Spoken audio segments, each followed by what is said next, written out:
Good morning बच्चों, चलिए निकालिए। आज हम लोग देखेंगे सर्वनाम, जो हम लोग सर्वनाम देख भी रहे थे।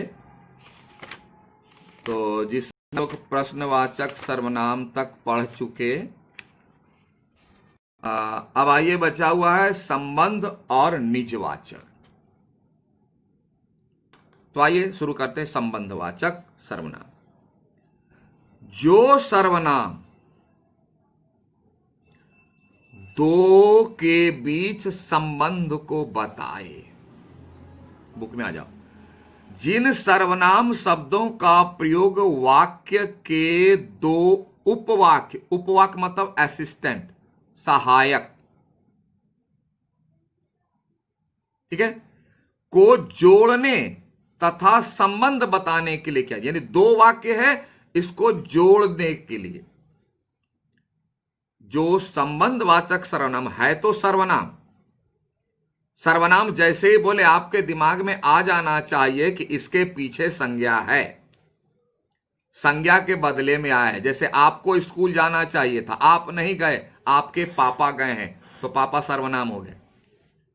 जाना चाहिए आपको, आप नहीं गए, बोले आप कौन, तो मैं अमुक के पिता, बोले किसके, ओत, उनके बदले आए हैं, पापा सर्वनाम हो गए। तो सर्वनाम जैसे ही मुंह से निकले या आपके दिमाग में आए, तो इसका अर्थ समझ लेना कि उसके पीछे कोई संज्ञा है। तो संबंधवाचक सर्वनाम क्या करता है कि दो सेंटेंस को जोड़ता है, दो उपवाक्य यानी दो छोटे वाक्य को जोड़ता है। जैसे देखो, जो परिश्रम करता है वह सफल होता है। ध्यान देना, जो परिश्रम करता है एक वाक्य, वह सफल होता है दूसरा वाक्य, दोनों को जोड़ दिया। जो परिश्रम करता है वह सफल होता है, तो मान लेते हैं कि जो और वह सर्वनाम है, दो वाक्य है। अब ये दोनों को जोड़ता है कैसे, देखो, जो सर्वनाम है तो इसका मतलब है कि इसके पीछे संज्ञा होगी, वो किसी के बदले आया जो। तो हम एक कल्पना करते हैं, जो परिश्रम करता है, जो के बदले में हम संज्ञा को लाते हैं। जो को बोलते हैं तुम थोड़ी देर के लिए हट जाओ, तुम किसके लिए बदले में आया, तो बोलेगा मैं राम के बदले आया हूं, तो ठीक है राम को लगाते।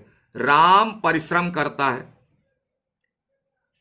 तो वह सफल होता है, तो वह किसके लिए आएगा, श्याम के लिए आएगा नहीं, क्योंकि तब उत्तर क्या हो, जो के बदले अगर राम रखते हैं तो वह के लिए भी राम रखना पड़ेगा।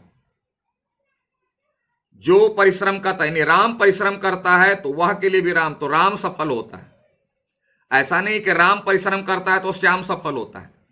तो जो और वह दोनों के लिए राम है, तो यह राम जो संज्ञा है, यह एक जगह पहले वाक्य में जो उसके बदले गया और दूसरे वाक्य में राम के बदले वह गया, तो दोनों चूंकि राम से कनेक्टेड है, एक ही संज्ञा से कनेक्टेड है, इसलिए दोनों वाक्य में रिलेशन हो गया। तो यह जो और वह जो सर्वनाम है, दो वाक्यों को जोड़ दिया।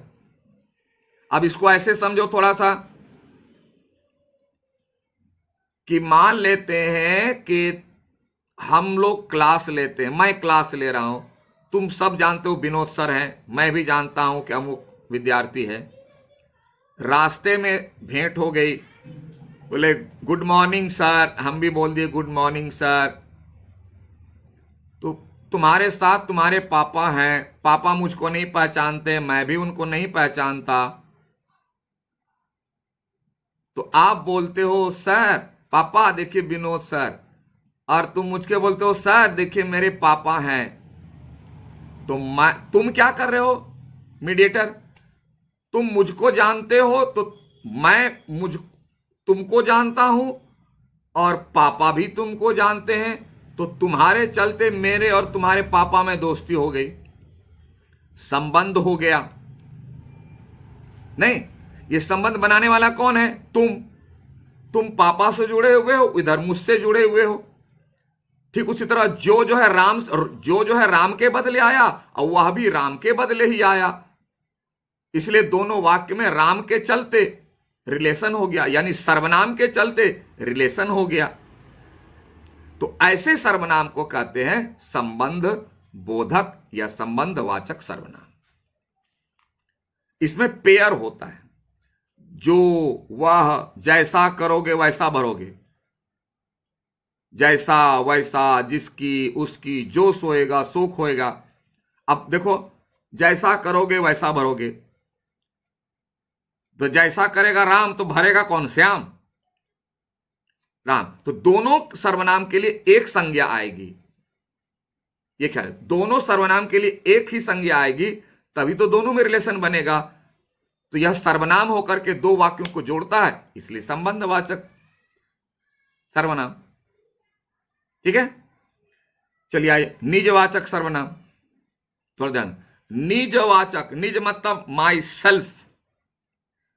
जो सर्वनाम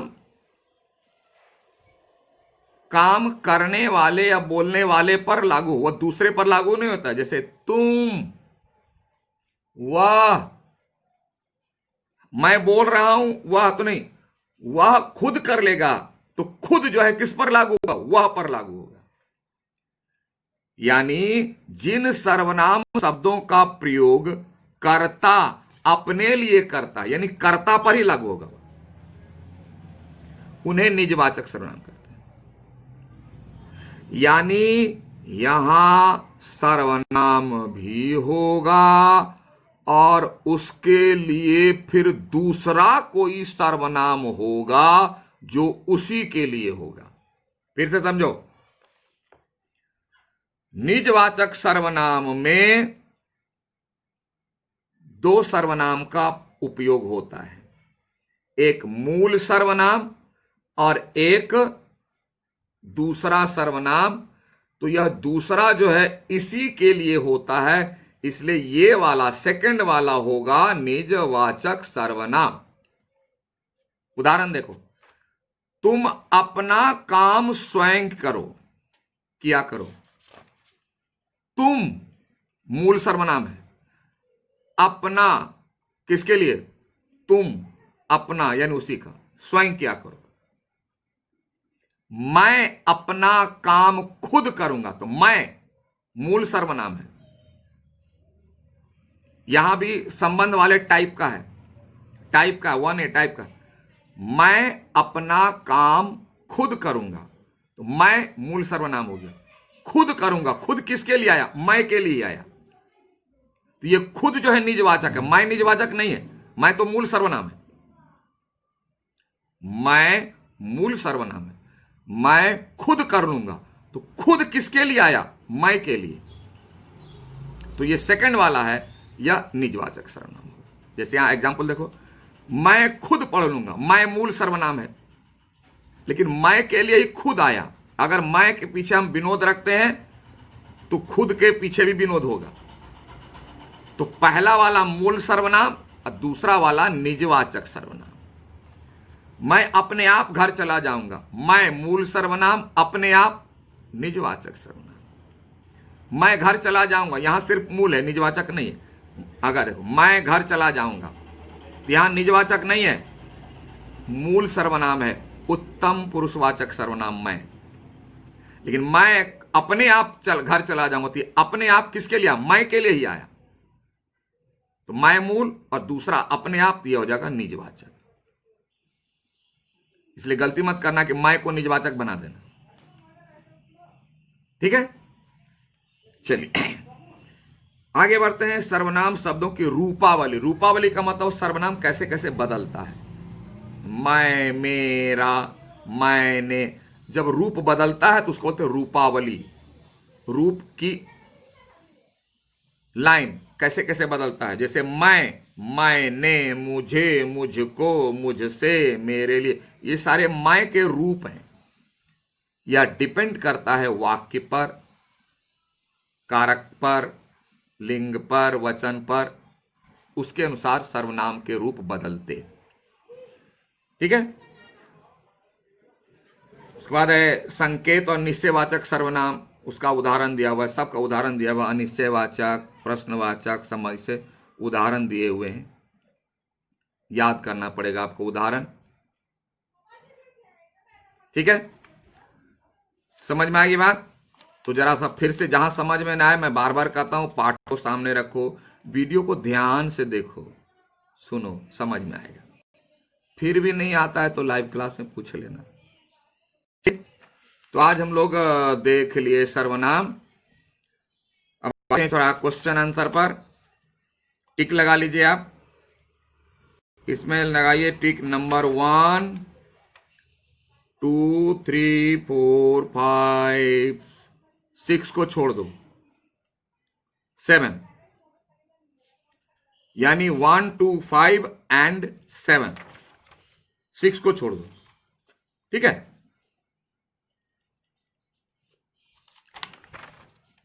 लिख लीजिए देकर के कंप्लीटेड के। पढ़िए, वीडियो देखिए ध्यान से, मन लगा के देखिए, पढ़िए, समझिए, और फिर भी ना प्रयास कीजिए। आंसर अगर नहीं आता तो फिर से लेसन देखो, फिर से वीडियो चला के देखो। आंसर नहीं आया सर, आई हैव डाउट। अब बुक में ही रहता है क्लियरेंस, वीडियो में रहता है क्लियरेंस। प्रयास करके देखो तब पूछो। बुक भी देख लिया 3-4 बार, थोरो देखो। बुक से बाहर थोड़ी क्वेश्चन आता है, ऐसा थोड़ी कि बुक में जो लिखा हुआ है क्वेश्चन आसमान से टपका है क्या, नहीं, वहीं से और उसको खोल देते हैं। आपको वीडियो चला के देख लीजिए, नहीं समझ में आए 2 बार वीडियो देख लीजिए, एकदम थोरो, एक एक लाइन सुनिए, एक लाइन में नहीं समझ दूसरा वाला सुनिए, तीसरा वाला रिप्ले कीजिए, ठीक है। Okay, thank you, have a nice day.